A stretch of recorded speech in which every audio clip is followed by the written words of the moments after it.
नमस्कार दोस्तों, आप सभी का आपके अपने YouTube चैनल स्टडी विद राज में स्वागत है। दोस्तों, आज के इस वीडियो में मैं आप लोगों को पवन सीरीज के लघुत्तरीय क्वेश्चनों को हल कराऊंगा। इससे पहले भी चैनल पर जो है कई वीडियो पवन सीरीज के अपलोड किए जा चुके हैं। तो जो लोग अभी तक मेरे वीडियो न देखे हों तो वीडियो के नीचे डिस्क्रिप्शन में डीएलएड 4th सेमेस्टर गणित के प्लेलिस्ट का लिंक दिया गया है, तो वहां से आप लोग मेरे वो वीडियो भी देख सकते हैं। और साथ में यदि मेरा ये वीडियो पसंद आए तो वीडियो को लाइक करें, और ये चैनल पर नए हैं तो चैनल को सब्सक्राइब करें। तो चलिए देखते हैं आज का पहला क्वेश्चन। तो देखिए, पहला क्वेश्चन है, समलंब की समांतर भुजाएं 15 मीटर और 8 मीटर हैं, उनके बीच की दूरी 12 मीटर है, समलंब का क्षेत्रफल ज्ञात कीजिए। यानी कि यहाँ पर समांतर भुजाओं की जो लंबाई है वो दी गई है और उनके बीच की दूरी दी गई है और समलंब का क्षेत्रफल ज्ञात करना है। तो देखिए, समलंब के क्षेत्रफल का फार्मूला क्या होता है वो सबसे पहले लगा लेते हैं और उसी से फिर इसको हल कर लेते हैं। तो देखिए, समलंब का क्षेत्रफल बराबर देखिए फार्मूला होता है 1/2 समांतर भुजाओं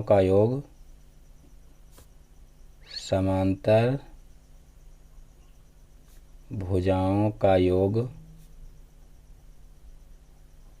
और गुणे होता है ऊंचाई, यानी कि उनके बीच की दूरी। तो इस प्रकार से ये फार्मूला लग जाएगा। तो यहाँ पर देखिए, समांतर भुजाएं दी हुई हैं 15 मीटर और 8 मीटर, तो इनका योग कर लेंगे 15 + 8, और फिर देखिए उनके बीच की दूरी यानी कि जो ऊंचाई है वो दी हुई है 12 मीटर, तो गुणे कर लेंगे यहाँ पर 12 मीटर। अब इसको सॉल्व कर लेंगे 1/2, और यहाँ पर देखिए 15 और 8 कितना हो जाएगा, तो ये हो जाएगा 23 और गुणे 12 हो जाएगा। अब यहाँ पर देखिए 2 से जो है 12 को जो है कैंसिल कर लेंगे, तो यहाँ पर हो जाएगा 2 × 6 = 12।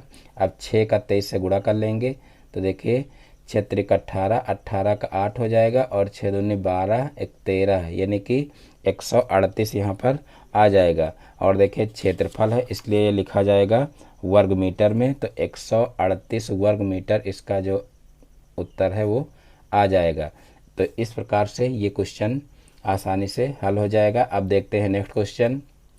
तो देखिए, नेक्स्ट क्वेश्चन है, यदि किसी समलंब की समांतर भुजाएं 3 सेंटीमीटर तथा 4 सेंटीमीटर हैं तथा इसके मध्य की दूरी 3 सेंटीमीटर है, समलंब का क्षेत्रफल निकालिए। यानी कि यहाँ पर भी समांतर भुजाएं दी गई हैं और उनके बीच की दूरी दी गई है और समलंब का क्षेत्रफल निकालना है। तो सेम उसी टाइप से ये भी क्वेश्चन हल होगा। तो देखिए, सबसे पहले हम क्या करेंगे, फार्मूला लगा लेंगे, समलंब का क्षेत्रफल बराबर तो देखिए हो जाएगा 1/2, और समांतर भुजाओं का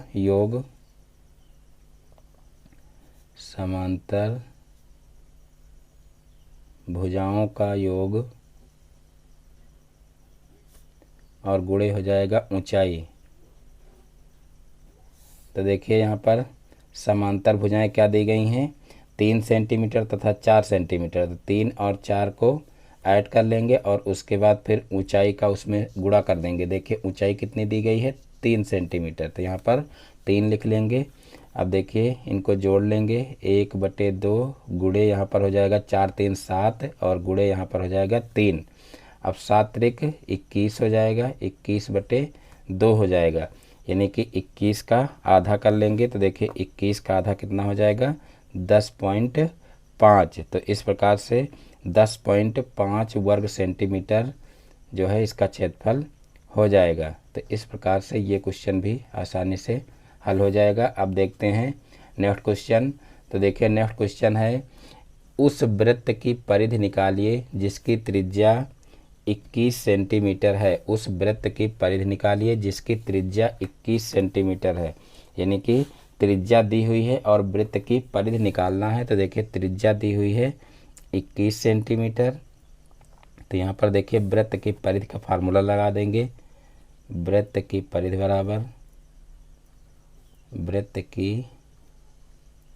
बराबर तो देखिए वृत्त की परिधि का फार्मूला होता है 2πr।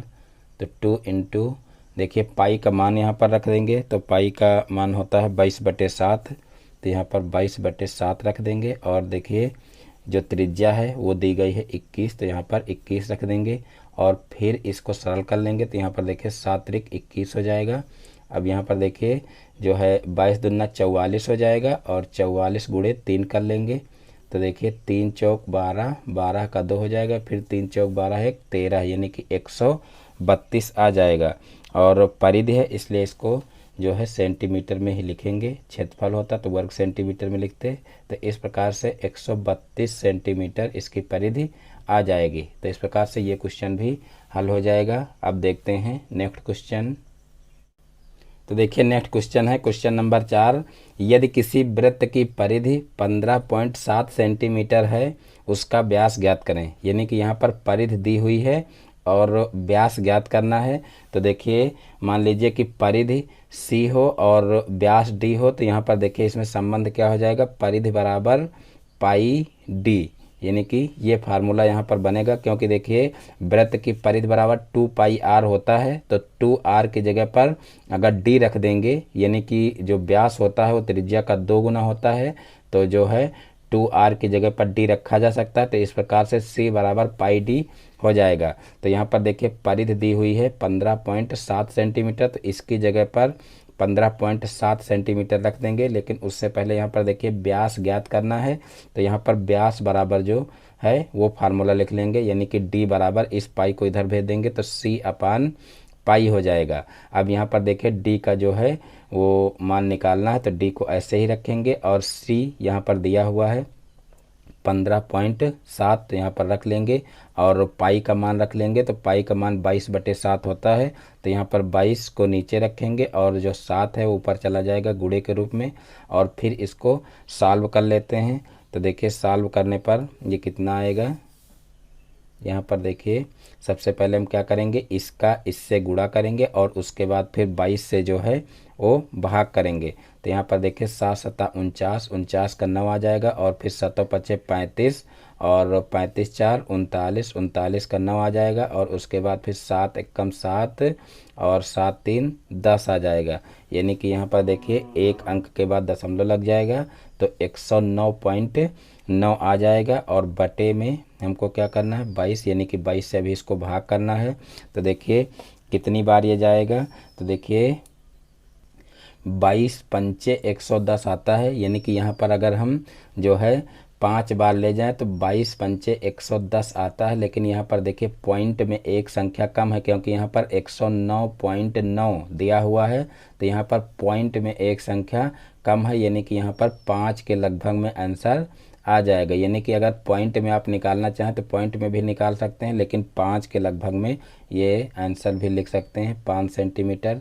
देखिए सीरीज में इसी तरीके से दिया हुआ है आंसर, यानी कि यहाँ पर 5 बार जा सकता है, लेकिन पॉइंट में एक संख्या सिर्फ कम है। अगर पॉइंट में यहाँ एक और होता तो इस प्रकार से यहाँ 10 हो जाता और यहाँ पर जो है 0 लिख करके फिर यहाँ पर एक अंक इसमें जुड़ जाता तो 110 आ जाता। तो इस प्रकार से यहाँ पर ये पूरा भाग चला जाता है, तो इसलिए इसको 5 सेंटीमीटर लगभग लिख सकते हैं। तो इस प्रकार से ये क्वेश्चन भी हल हो जाएगा। अब देखते हैं नेक्स्ट क्वेश्चन। तो देखिए नेक्स्ट क्वेश्चन है, एक वृत्त की त्रिज्या 14 सेंटीमीटर है, उसका क्षेत्रफल ज्ञात कीजिए। एक वृत्त की त्रिज्या 14 सेंटीमीटर है, उसका क्षेत्रफल ज्ञात कीजिए। यानी कि त्रिज्या यहाँ पर दी हुई है 14 सेंटीमीटर और वृत्त का क्षेत्रफल ज्ञात करना है। तो देखिए वृत्त के क्षेत्रफल का फार्मूला लगा देंगे।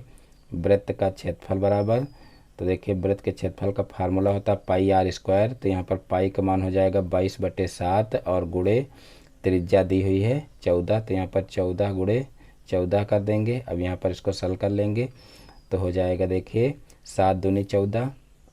अब यहाँ पर देखिए जो है 22 दूना 44 हो जाएगा और 44 गुणे 14 कर लेंगे तो 14 चौको 56, 56 का 6 हो जाएगा और फिर 14 चौको 56 और 56 और 5 कितना हो जाएगा, 56 5 हो जाएगा 61, यानी कि 116 आ जाएगा। और क्षेत्रफल है इसलिए यहाँ पर लिखेंगे वर्ग सेंटीमीटर, 116 वर्ग सेंटीमीटर इसका आंसर आ जाएगा।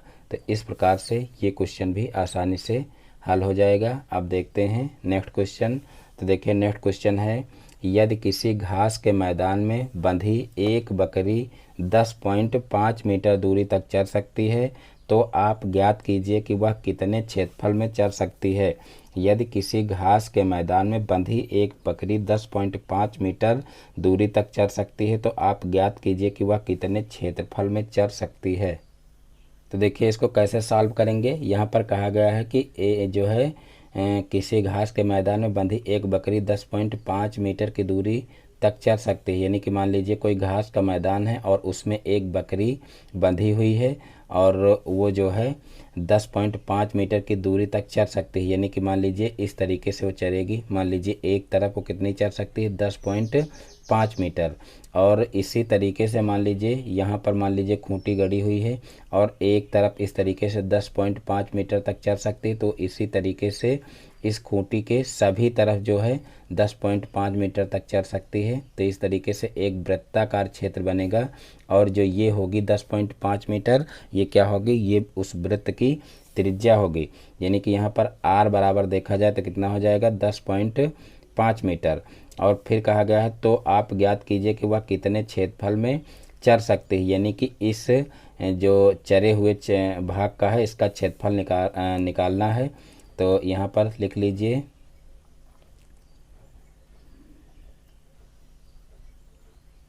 जितने भाग में चर सकती है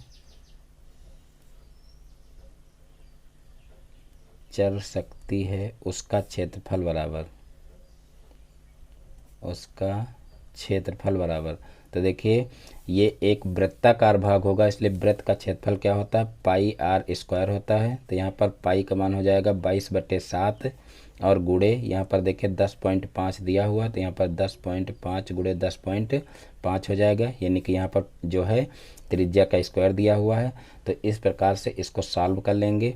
यहाँ पर देखिए 7 से इसको काटेंगे, 7 एकम 7, 7 पच्छे 35, यानी कि यहाँ पर आ जाएगा 1.5। अब जो है इसका गुणा कर लेंगे। तो देखिए यहाँ 15 दूना 30, 30 का 0 हो जाएगा और फिर 15 दूना 30, 3 33 हो जाएगा और फिर एक अंक के बाद दशमलव लगा है तो यहाँ पर एक अंक के बाद दशमलव लगा लेंगे और फिर गुणे यहाँ पर 10.5 हो जाएगा। अब 10.5 का 33 से गुणा कर लेंगे तो इधर साइड में कर लेते हैं 10.5 और गुणे 33 कर लेते हैं। तो यहाँ पर देखिए तीनों पच्छी 15, 15 का 5 और यहाँ पर देखिए 3 शून्य शून्य और यहाँ 15 आया था, 15 लिख लेंगे पूरा, फिर 3 एकम 3 हो जाएगा। अब यहाँ पर 3 से फिर गुणा करेंगे तो यहाँ पर हो जाएगा तीनों पच्छी 15 और फिर जो है 3 एकम 3। अब इसको जोड़ लेंगे तो यहाँ पर हो जाएगा देखिए 5 और यहाँ पर हो जाएगा 6, यहाँ पर 4, यहाँ पर 3। अब देखिए एक अंक के बाद दशमलव लगा था तो यहाँ पर भी एक अंक के बाद दशमलव लगा देंगे। तो इस प्रकार से यहाँ पर आ जाएगा देखिए 346.5 और क्षेत्रफल है इसलिए इसको लिखेंगे वर्ग मीटर में। तो यहाँ पर 346 वर्ग मीटर इसका आंसर आ जाएगा। तो इस प्रकार से ये क्वेश्चन भी आसानी से हल हो जाएगा। अब देखते हैं नेक्स्ट क्वेश्चन।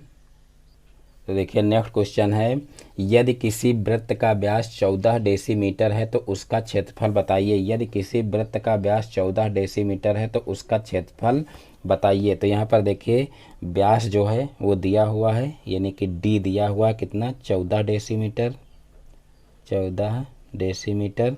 और क्या करना है, जो है वृत्त का क्षेत्रफल निकालना है। तो क्षेत्रफल के लिए देखिए त्रिज्या का जो है होना जरूरी है। तो यहाँ पर त्रिज्या निकाल लेंगे, आर बराबर होता है d/2, यानी कि व्यास का आधा कर देते हैं। तो यहाँ पर 14/2 हो जाएगा। तो 14 को 2 से भाग देंगे तो हो जाएगा 7, यानी कि यहाँ पर त्रिज्या जो है वो 7 डेसीमीटर आ जाएगी। अब जो है क्या करेंगे, वृत्त के क्षेत्रफल का फार्मूला लगा देंगे। तो देखिए वृत्त के क्षेत्रफल का फार्मूला क्या होता है, वृत्त का क्षेत्रफल बराबर हो जाएगा पाई आर स्क्वायर।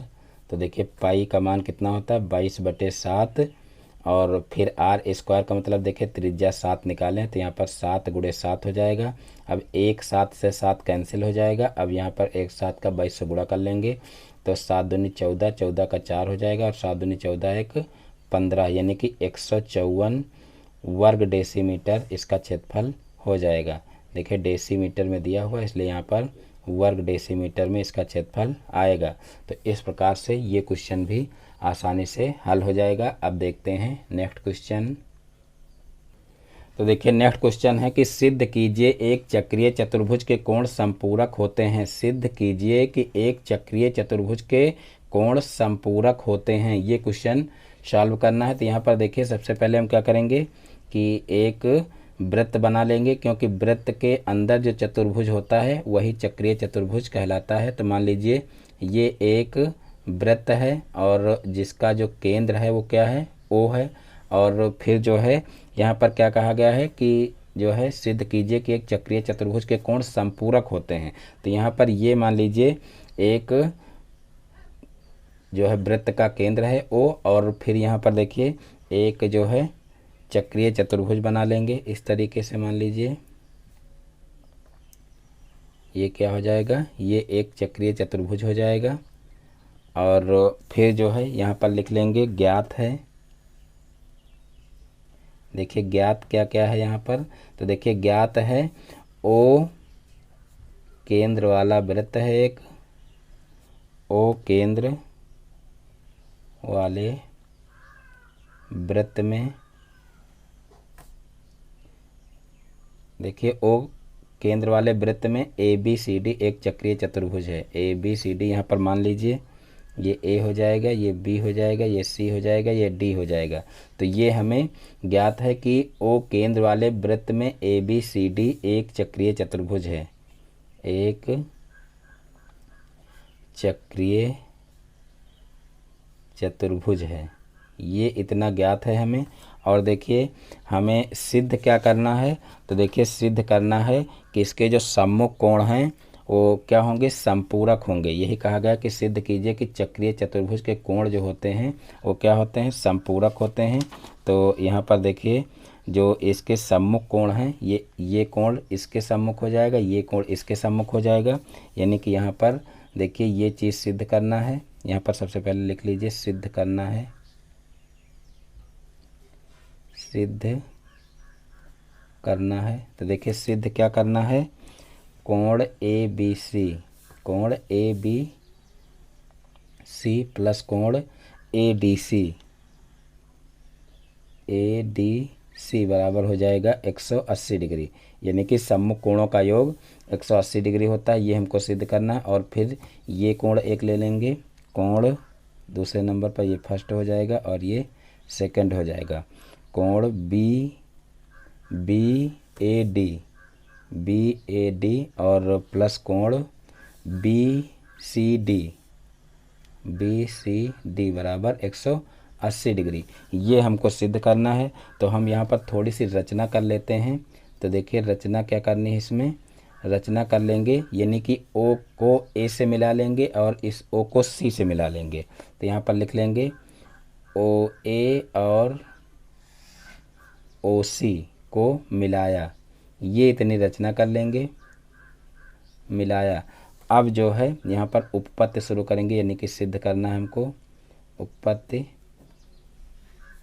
तो देखिए आगे कैसे करेंगे, तो देखिए एक परिमेय होती है कि केंद्र पर बना कोण परिधि पर बने कोण का 2 गुना होता है, और एक ही जीवा द्वारा वृत्त की परिधि पर बना कोण केंद्र पर बने कोण का आधा होता है। तो यही यहाँ पर परिमेय लगा देंगे। देखिए यहाँ पर ओ ए और ओ सी को मिलाना है। ये रचना पहले कर लीजिए इस तरीके से। और उसके बाद मान लीजिए ये यहाँ पर एक जीवा हो, ये इस तरीके से अगर एक जीवा हो तो एक ही जीवा द्वारा देखिए एक ये कोण केंद्र पर बन रहा है और ये कोण परिधि पर बन रहा है। तो यहाँ पर लिख लेंगे कि एक ही जीवा द्वारा, एक ही जीवा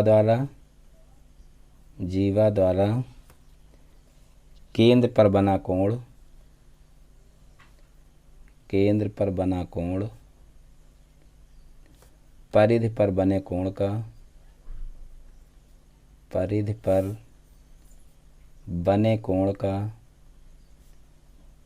बने कोण का 2 गुना होता है। देखिए जीवा द्वारा केंद्र पर बना कोण, ये जो केंद्र पर बनता है कोण, ये परिधि पर बने कोण का 2 गुना होता है,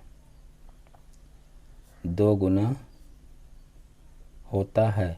तो यहाँ पर देखिए ये कंडीशन लिख लेंगे कि कोण ए ओ सी, देखिए कोण ए ओ सी, ये केंद्र पर कोण बन रहा है, तो ये परिधि पर बने कोण का जो है क्या होगा, 2 गुना होगा। तो यहाँ पर 2 गुणे लिख लेंगे कोण ए डी सी, यानी कि ये वाला कोण ए डी सी। तो एक कंडीशन ये बनेगी।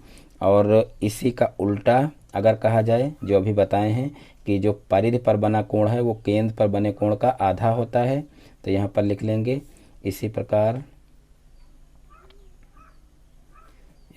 अगर देखा जाए तो यहाँ पर कोण जो है ए डी सी कितना हो जाएगा, कोण यहाँ पर देखिए चूँकि नहीं लगाएंगे, कोण ए डी सी, यानी कि कोण ए डी सी कितना हो जाएगा, तो ये हो जाएगा कोण ए ओ सी बटे 2, यानी कि इसका आधा हो जाएगा ये कोण।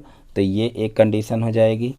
देखिए जो कंडीशन ऊपर लगाए हैं सेम यही कंडीशन फिर यहाँ पर लगा लेंगे। देखिए एक जो है यहाँ पर कोण ये बन रहा है, यहाँ पर देखिए एक कोण ये बन रहा है, तो इसका जो है आधा कोण ये हो जाएगा। जैसे इसका आधा जो है कोण ये है, इसी प्रकार से इसका आधा कोण ये हो जाएगा। यानी कि एक ही जीवा द्वारा, देखिए ये एक जीवा है और एक ही जीवा द्वारा ये केंद्र पर कोण बन रहा है और ये परिधि पर कोण बन रहा है। तो यहाँ पर जो है वही कंडीशन पुनः लगा देंगे। तो यहाँ पर लिख लेंगे इसी प्रकार देखिए क्या हो जाएगा कि कोण ए बी सी बराबर, कोण ए बी सी बराबर, कोण ए बी सी बराबर हो जाएगा 1/2 बृहद कोण। देखिए बृहद का मतलब ये बड़ा वाला कोण, बृहद कोण ए ओ सी हो जाएगा, ए ओ सी। तो यहाँ पर देखिए अब जो है ये जो है इसको मान लेंगे समीकरण 1 और इसको मान लेंगे समीकरण 2, और यहाँ पर देखिए समीकरण 1 और 2 को जोड़ देंगे। तो यहाँ पर लिख लेंगे समीकरण 1 व 2 को जोड़ने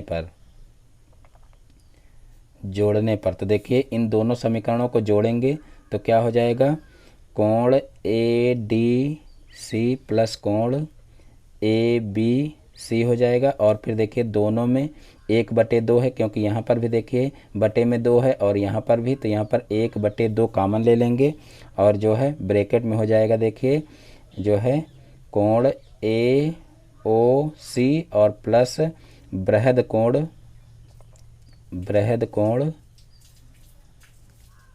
ए ओ सी, ये हो जाएगा ब्रैकेट में।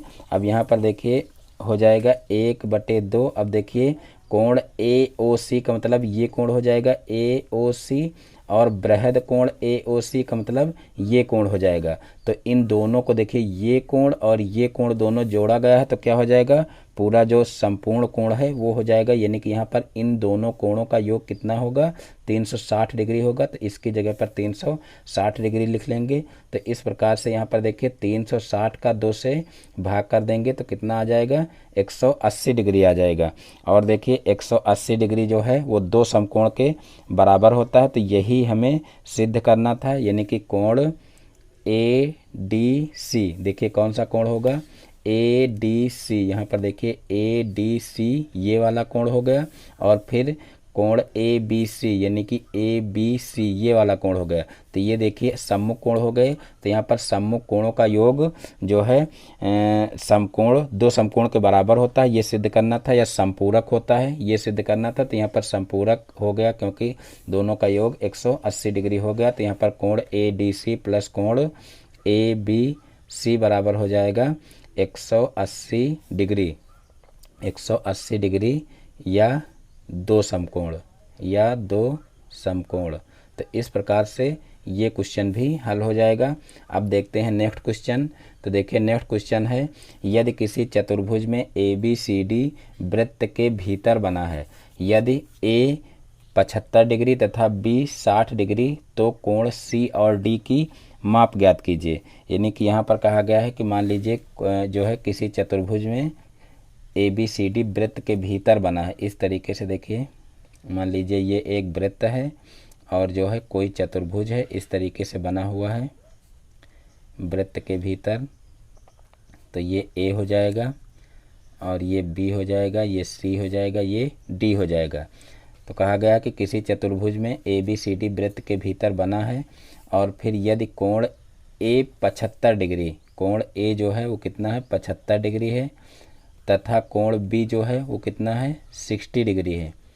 तो यहाँ पर कहा गया है कि कोण सी और डी की माप बताइए। तो यहाँ पर सीधे से हम लगा देंगे कि चक्रीय चतुर्भुज के सम्मुख कोणों का योग 180 डिग्री होता है। चक्रीय चतुर्भुज, देखिए ये जो है वृत्त के अंदर बना हुआ है, इसलिए क्या होगा चक्रीय चतुर्भुज होगा। तो यहाँ पर लिख लेंगे चक्रीय चतुर्भुज के सम्मुख कोणों का योग, सम्मुख कोणों का योग बराबर 180 डिग्री होता है, 180 डिग्री होता है। इसलिए यहाँ पर क्या हो जाएगा, कोण ए प्लस कोण सी बराबर हो जाएगा 180 डिग्री, और यहाँ पर कोण सी बराबर कितना हो जाएगा, तो यहाँ पर ए की वैल्यू रख लेंगे, जो है कोण ए दिया हुआ कितना 75 डिग्री। तो यहाँ पर कोण सी बराबर हो जाएगा कितना, कोण सी बराबर 100, यहाँ पर देखिए डिग्री है, तो यहाँ पर 180 माइनस 75 डिग्री हो जाएगा, और 75 इसमें से घटाएंगे तो कोण सी बराबर कितना हो जाएगा, कोण सी बराबर हो जाएगा 105 डिग्री। तो इस प्रकार से कोण सी की वैल्यू पता चल जाएगी। अब सेम इसी प्रकार से हमको क्या करना है, कोण डी का मान निकालना है। तो देखिए यहाँ पर लिख लेंगे इसी प्रकार क्या हो जाएगा, कोण बी प्लस कोण डी बराबर क्या हो जाएगा 180 डिग्री, और फिर जो है कोण बी की वैल्यू दी हुई है 60 डिग्री, प्लस कोण डी बराबर हो जाएगा 180 डिग्री, और फिर जो है कोण डी बराबर 180 में से 60 डिग्री घटा लेंगे। तो इस प्रकार से यहाँ पर देखिए कोण डी कितना हो जाएगा, यहाँ पर 60 डिग्री घटाएंगे तो 120 डिग्री आ जाएगा। तो इस प्रकार से कोण सी यहाँ पर 105 डिग्री आया और कोण डी 120 डिग्री। तो इस प्रकार से ये क्वेश्चन भी सॉल्व हो जाएगा। अब देखते हैं नेक्स्ट क्वेश्चन। तो देखिए नेक्स्ट क्वेश्चन है, यदि ए बी सी डी एक चक्रीय चतुर्भुज है, यदि कोण ए 55 डिग्री और कोण बी जो है वो 60 डिग्री, तो कोण सी और डी ज्ञात करो। यदि ए बी सी डी एक चक्रीय चतुर्भुज यानी कि वृत्त के अंदर ये भी चतुर्भुज बना हुआ, तो पहले जो है हम क्या करेंगे कि एक वृत्त बनाएंगे, और फिर कहा गया है कि इस वृत्त के अंदर एक चक्रीय चतुर्भुज ए बी सी डी बना है। तो यहाँ पर इस तरीके से एक चतुर्भुज बना लेंगे।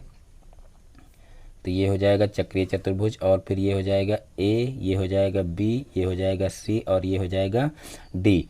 अब यहाँ पर कहा गया है कि कोण ए जो है वो 55 डिग्री है, तो ये हो जाएगा 55 डिग्री, और फिर कोण बी जो है वो 60 डिग्री है, तो यहाँ पर ये हो जाएगा 60 डिग्री। और कोण सी और डी की माप ज्ञात करना है, यानी कि जो ऊपर क्वेश्चन करवाएं सेम वही क्वेश्चन है। तो यहाँ पर सबसे पहले हम लिख लेंगे चक्रीय चतुर्भुज के सम्मुख कोणों का योग 180 डिग्री होता है। चक्रीय चतुर्भुज के सम्मुख कोणों का योग, सम्मुख कोणों का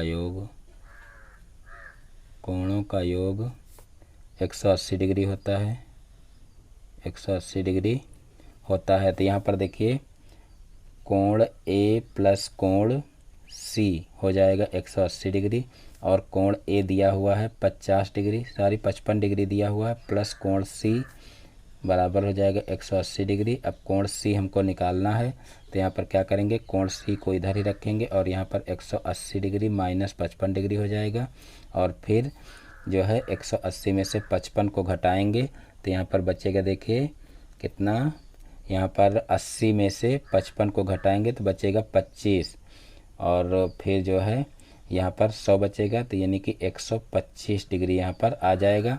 अब जो है इसी प्रकार क्या करेंगे, दूसरा कोण भी निकाल लेंगे। इसी प्रकार कोण बी और प्लस कोण डी बराबर हो जाएगा 180 डिग्री।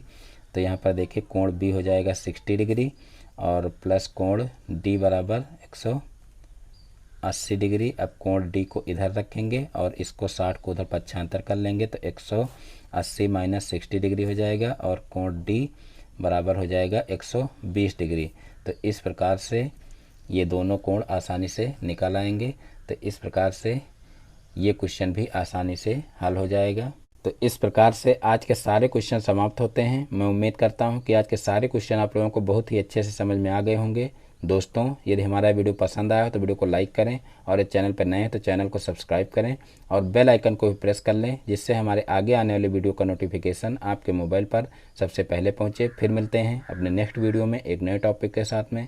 तब तक के लिए जय हिंद, वंदे मातरम।